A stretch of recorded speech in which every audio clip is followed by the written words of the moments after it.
Good morning mga ka-Snappy. Ito ang mga videos na nagpapa-inspire at nagpapa-motivate sa akin araw-araw. Could be us. So back to what I was saying. Could be us.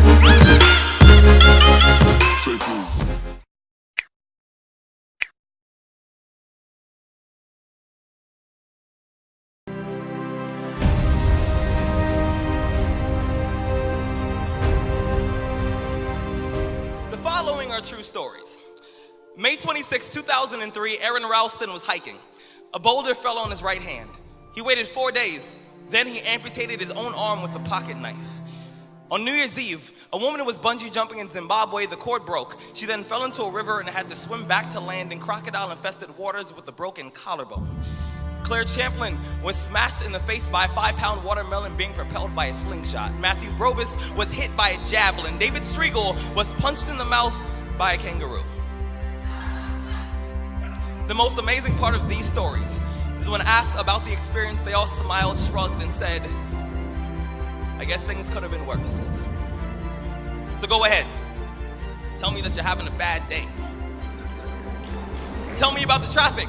Tell me about your boss. Tell me about the job you've been trying to quit for the past 4 years. Tell me the morning is a townhouse burning to the ground. Tell me the snooze button is a fire extinguisher. Tell me the alarm clock stole the keys to your smile, drove it into 7 a.m. and the crash totaled your happiness. Tell me how blessed are we to have tragedy so small it can fit on the tips of our tongues. You see, when Evan lost his legs, he was speechless. When my cousin was assaulted, she didn't speak for 48 hours. When my uncle was murdered, we had to send out a search party to find my father's voice. Most people have no idea that tragedy and silence have the exact same address. When your day is a museum of disappointments hanging from events that were outside of your control.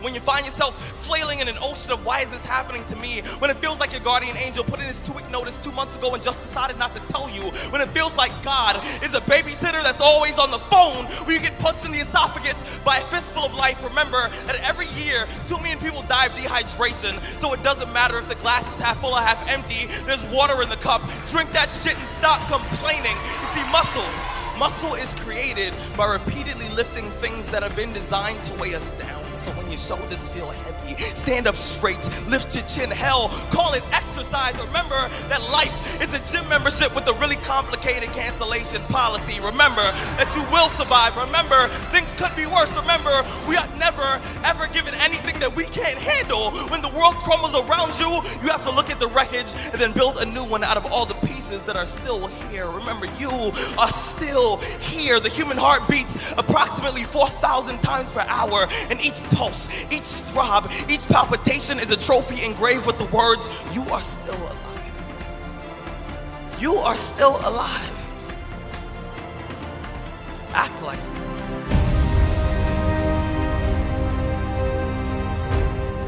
If you want to change the world, start off by making your bed. If you make your bed every morning, you will have accomplished the first task of the day. It will give you a small sense of pride, and it will encourage you to do another task, and another, and another. And by the end of the day, that one task completed will have turned into many tasks completed. Making your bed will also reinforce the fact that the little things in life matter. If you can't do the little things right, you'll never be able to do the big things right. And if by chance you have a miserable day, you will come home to a bed that is made, that you made. And a made bed gives you encouragement that tomorrow will be better. To pass SEAL training, there are a series of long swims that must be completed. One is the night swim. Before the swim, the instructors joyfully brief the students on all the species of sharks that inhabit the waters off San Clemente. They assure you, however, that no student has ever been eaten by a shark, at least not that they can remember. But you are also taught that if a shark begins to circle your position, stand your ground. Do not swim away. Do not act afraid.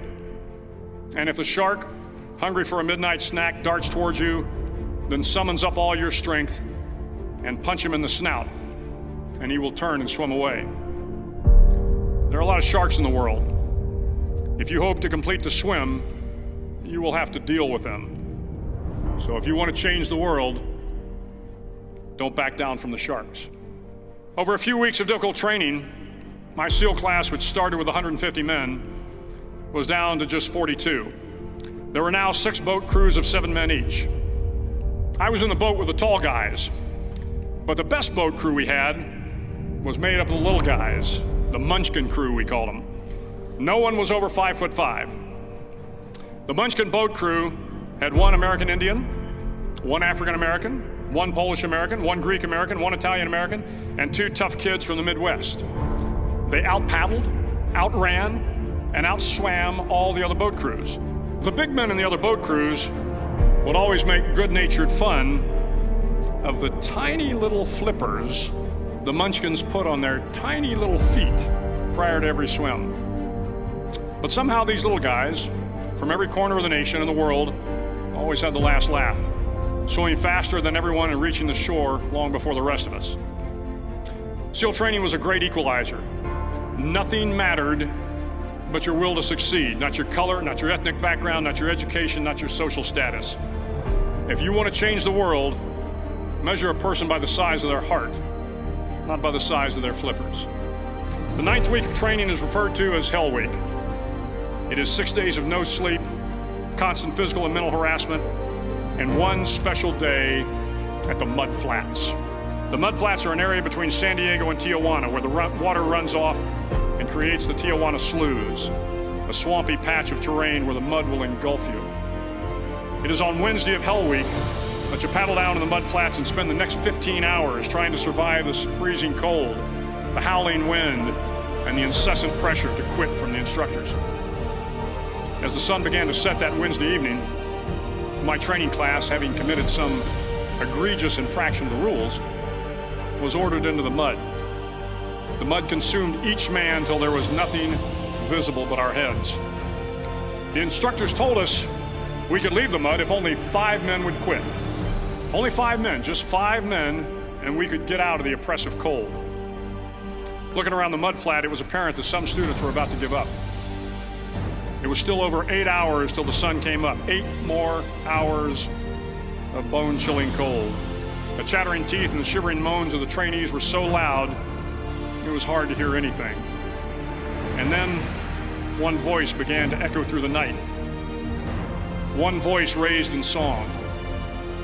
The song was terribly out of tune, but sung with great enthusiasm.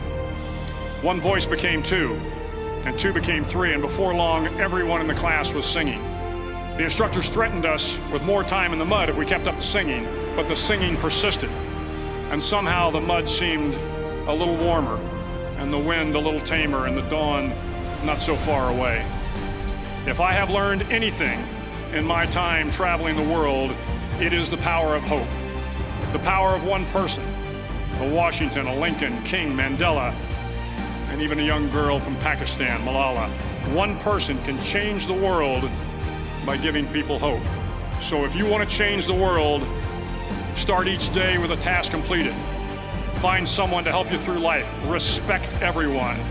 Know that life is not fair and that you will fail often.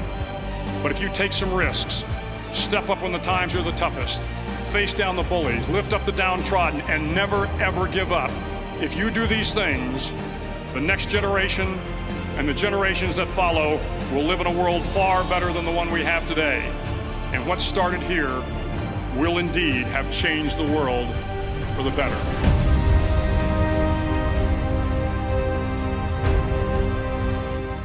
I said, I can't move. I said, there's a shock going through my whole body. I can't feel anything, man. I still remember the day I was in the film room watching film, and I was watching the California Bears, and my defensive backs coach, Larry Slade, came in the room. He said, Inky Johnson, I got some good news for you. And I dropped the clicker, and I said, Coach, what is it? He said, son, you're a projected top 30 draft pick. He said, all you have to do is play these next 10 football games. You're an automatic multimillionaire. I ran out of the room. I got on the phone. I called my mother and my grandmother. I said, listen. I said, after this season, our lives are about to change forever. And little did I know our lives were really about to change. The first game we come out, play against California Bears. I get an interception. We shut them down. We get the victory. Second game, we're playing against Air Force. It gets late in the game, found ourselves in a dogfight. And I approach the tackle like I approach any other tackle. And the way I'm approaching it, either I'm gonna knock you out or you're gonna knock me out. I'm 165 pounds. I can't play with anybody. But at the point of contact, when I hit this guy, something different happened that had never happened to me before in my life. I hit him and it seemed as if every breath in my body left. My body went completely limp. I fell to the ground. I blacked out. I looked at the doctor because I couldn't feel my right arm. They had poked me with all type of needles. Inky, can you feel this? Can you feel? I couldn't feel a thing.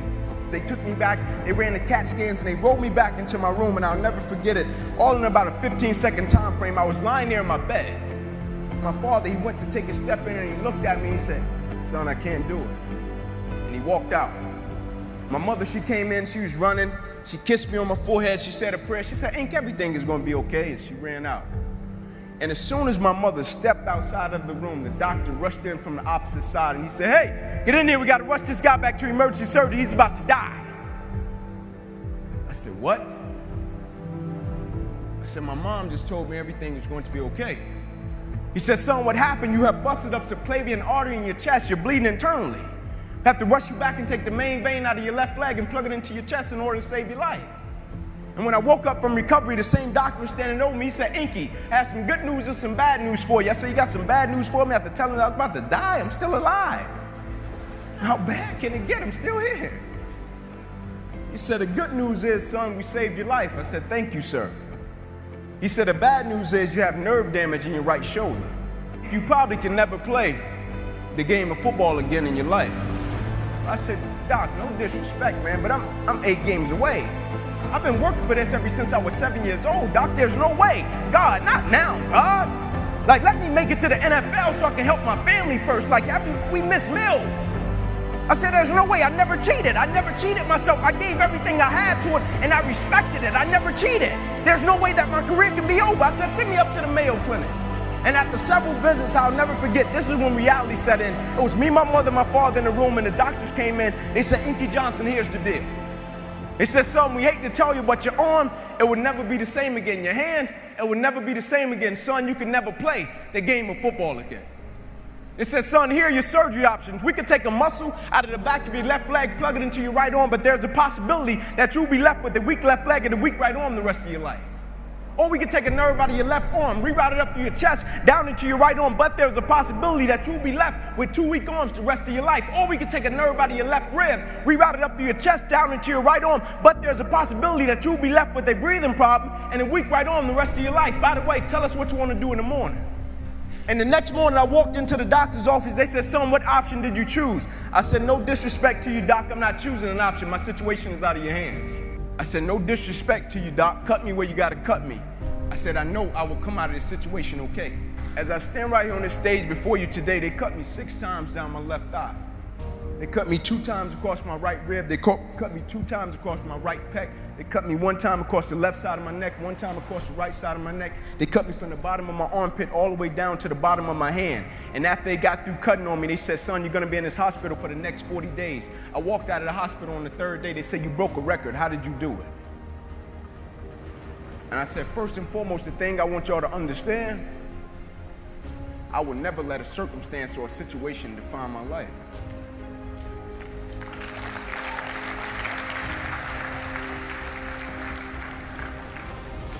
But most importantly, you know what I had invested?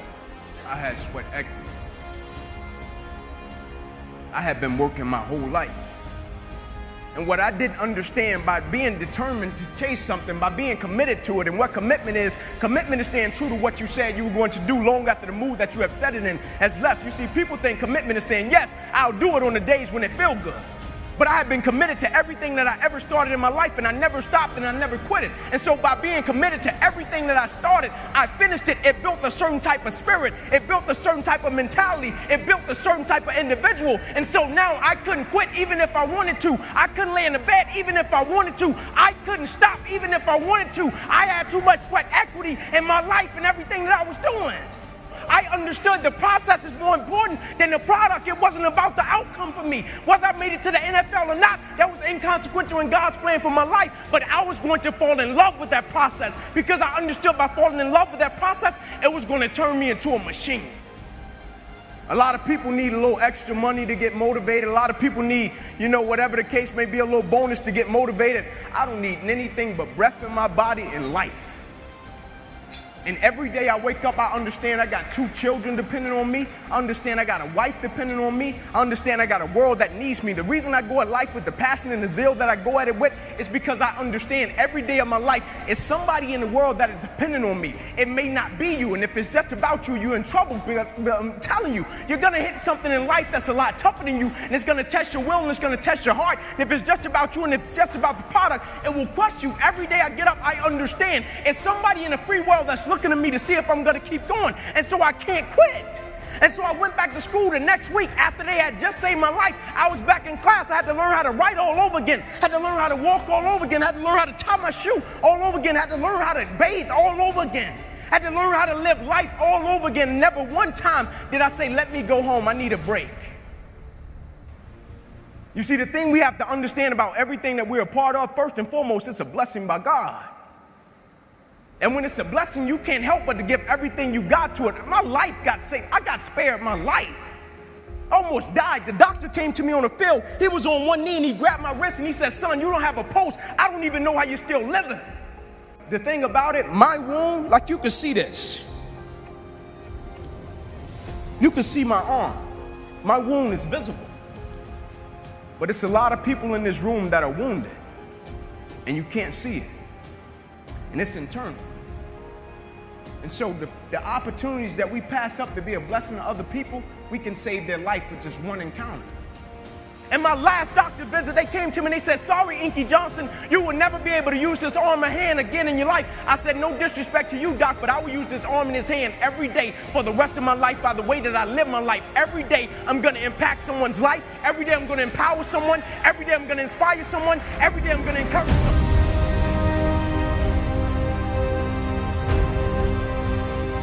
I had to feed 22 horses every morning before I earned the right to have breakfast. Imagine an 8.5-year-old kid getting up in the dark in Canada and going outside and opening the barn door. And I remember there would be like 30 rats every time I opened the barn door. And they would scurry around, and I would hope that none of them would stay around. And one time I went back to the house and I said, Dad, can you come with me? And he locked the door and he says, go out and do your chores and don't come back until they're done. And it was kind of the beginning of me realizing that I wasn't in a supportive environment. And I learned one thing, and one thing only, is that if I was willing to work hard, then I could get my dad's attention. I remember waking up, I was about 13 or 14 years old, and this was the day my dad had promised me it was gonna be yes. This was the day we were gonna play together. We were gonna throw the football back and forth, and I was super excited. I popped out of my bed and I ran down the stairs, and I saw my father where he always is. His ankle is chained to the desk. But as I got closer, I knew something was wrong. It was like I could feel there was a heaviness in the air. And I started to get nervous. And I went, Dad? And he went, yes.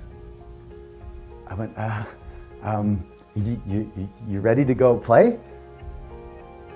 And the weirdest thing happened is he turned, he looked at me, and I felt myself shrinking down. And he stood up, and this shadow cast over me. And he goes, do you have any idea what it takes to put food on the table? Do you think that this roof just puts itself there?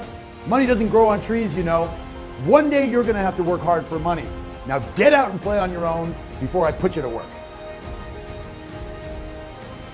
And I turned around and I walked out, and I never asked him again to play, ever.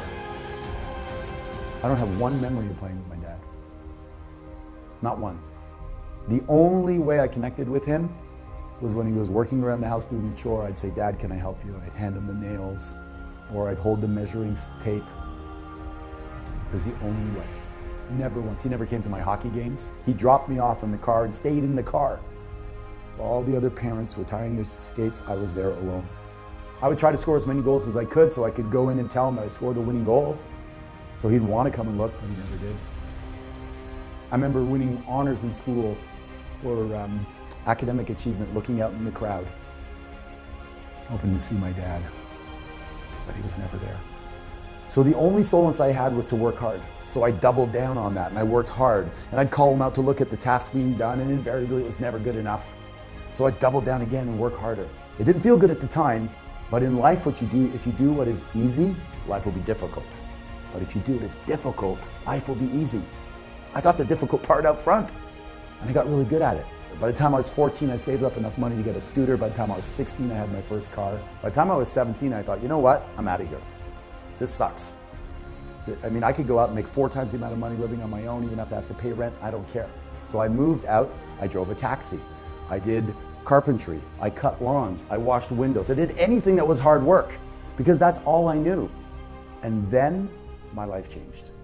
I got a call from my stepmom and she said, your dad has cancer. So I jumped on a plane and I did everything I could. I took care of the house. He said to me he had some back taxes from Canada that were unpaid. I said, yes, I'll pay them for you. I did everything I possibly could. And I remember the day I had to leave to go back to take care of my family. I had a young son at the time and I had nothing left. And I asked my dad, well, he was probably 98 pounds lying in the bed. And I said, Dad, can you think of a time when I made you proud? And I'm thinking to myself, my God, there's a whole bunch. I was almost a millionaire by that time. I'd done so many things. I'd risen up, I'd opened a restaurant, I'd learned a new language, I'd done so many things. This was the time he was going to go, of course, son, let me read from a list. But instead, he said nothing that I can think of.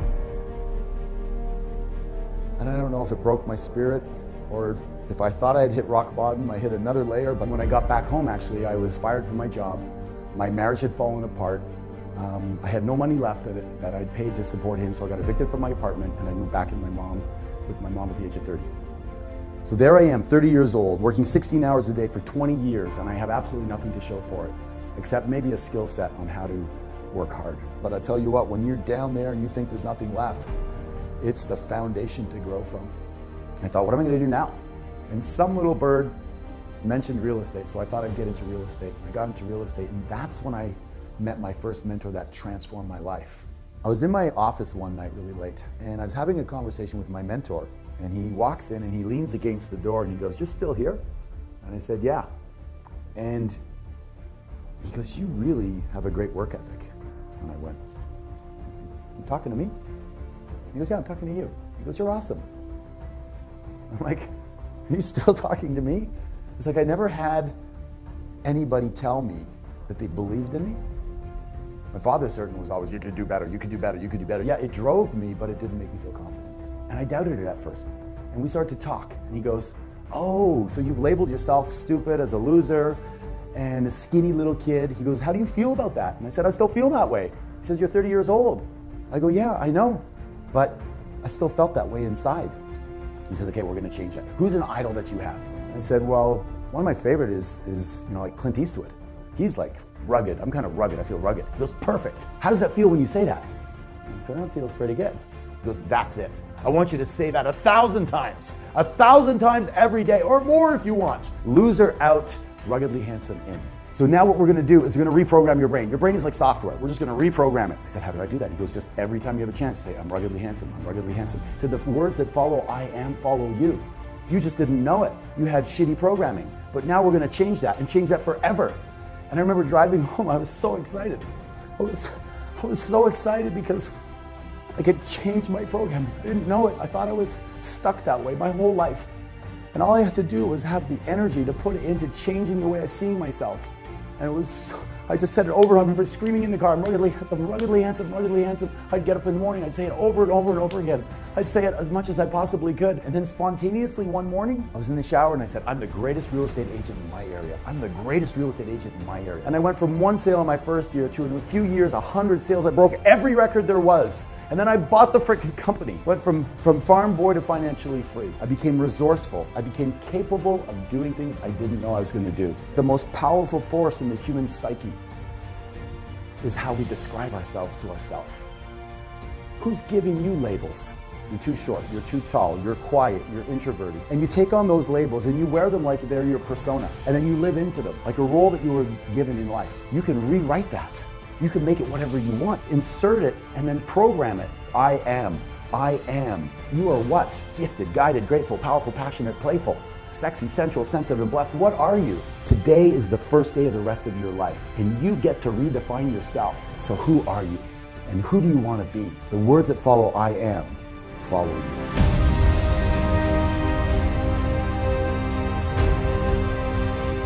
People ask me all the time, what is the secret to success? And I always tell them what the short version is, you got to have a 22-inch biceps. And you got to be able to kill predators with your bare hands. And of course, you got to have this charming Austrian accent. That's a given. The long version is that I actually always had 5 rules. You don't need to be a bodybuilding champion. You don't need to want to be an action hero or anything like that. If you want to excel in whatever you do, those rules are for you. So my first rule is find your vision and follow it. If you don't have a goal, if you don't have a vision, you just drift around. You're not going to be happy. I grew up after the Second World War. Austria, right along with Germany, lost the Second World War. There was, of course, depression. There was a terrible economic situation. I wanted to get out of there. I wanted to escape. And luckily, one day in school, I watched a documentary about America. I knew exactly that is where I wanted to end up. The question was just, how do I get there? How do I get to America? No one had the money to travel or anything. But one day, I was fortunate enough to see a bodybuilding magazine. And on the cover was this very muscular guy. Mr. Universe becomes Hercules star. His name was Reg Park. I read the article as fast as I could, learning about how he grew up in Leeds in England, poor, and how he trained 5 hours a day, every single day, and trained and trained and trained, and then he finally became Mr. Great Britain, and then became Mr. Universe. And then he won a second Mr. Universe title and a third Mr. Universe title, and then all of a sudden he landed in Rome in Cinecittà doing Hercules movies. And as I read, I became more and more certain. I had that vision very clearly laid out, to be a champion on that same stage where he won the Mr. Universe, and then to move to America, then get into movies. From that moment on, everything that I did, no matter how hard I had to work or how much I had to struggle, it didn't matter, because I knew what the purpose was, and I found my passion. Always discover your vision, and the rest will follow. Now my second rule is never ever think small. You have to go and shoot for the stars. I didn't just think about being in movies. No, I wanted to be a movie star. I wanted to have above the title billing. I wanted to become the highest paid entertainer. I basically wanted to be another John Wayne. What's wrong with that? Never think small, think big. My third rule is ignore the naysayers. I think it is natural that when you have a big vision and big dreams and you have big goals, that people are going to say around you, I don't think it can be done. I think it's impossible. I mean, it started right away when I was 15 years old and I became a bodybuilder. Right after that happened, I said, I want to be a world champion in bodybuilding. I want to be Mr. Universe. They immediately said, are you crazy? Bodybuilding is an American sport. Forget about it. That's nuts. And then when I wanted to go into show business, after I won 13 world championship titles in bodybuilding, I said, I want to be like Reg Park. I want to be a Hercules. I want to get into movies. Well, I tell you, when I met those agents and managers, their reaction was, oh, Arnold, that is so funny. You want to be what, a leading man? Oh, come on. I mean, look, first of all, let's start with your body. You're gigantic. You're like a monster. And then your accent, oh, it gives me the chills just listening to your German bullshit. Come on now. Have you ever seen an international movie star with a German accent? It doesn't happen. Forget about that. And then you name, what is it, Schwarzen, Schnitzel or something like that? People are going to storm the theater and the movie houses because Schwarzen Schnitzel is starring in a movie. Oh yeah, I can see that already. Imagine that. Everywhere I turned, they said, no, it won't happen, it's not going to happen, and forget about it. Luckily, I did not listen. I started taking acting classes, English classes, even accent removal classes. I ran around all day saying lines like, a fine wine grows on a vine. All of a sudden, I got a little break. All of a sudden, I got a TV show, a little part, then another little part, and then Pumping On and Stay Hungry, and then, of course, I landed the big role of Conan the Barbarian. So finally, I got the big break. And you know what was so interesting about it was the director said at the press conference, if we wouldn't have had Schwarzenegger with those muscles, we would have had to build one. And then when I did Terminator, James Cameron said the "I'll be back" line became one of the most famous movie lines in history because of Arnold's crazy accent, because he sounded like a machine. So as you see, everything that the naysayers said was a liability became an asset. Ignore the naysayers. The fourth rule is work your ass off. You never want to fail because you didn't work hard enough. It doesn't matter in what area you're in. No pain, no gain. Listen, when I came to the United States, I remember that I trained 5 hours a day, every day, and I was managing a construction business, and I was a bricklayer, and I went to college also, and I took acting classes from 8 o'clock at night to 12 o'clock midnight. Every day I did that. Work your butt off. That's what I always believe. No matter what you do, work, work, work. And my fifth and last rule is don't just take. Give something back. Tear down that mirror that makes you always look at yourself. And you will be able to look beyond that mirror, and you will see the millions and millions of people that need your help. And this is why I tried to take every opportunity that I could to give something back. I started training Special Olympians. I started after-school programs for the most vulnerable children, for inner-city children, to make them be able to say no to drugs, no to gangs, and no to violence. We all can create change, whether it is in our neighborhood or in our local schools, because the bottom line is, it is up to us. Have a vision. Think big. Ignore the naysayers. Work your ass off and give back and change the world. Because if not us, who? If not now, when? Could be us. So back to what I was saying.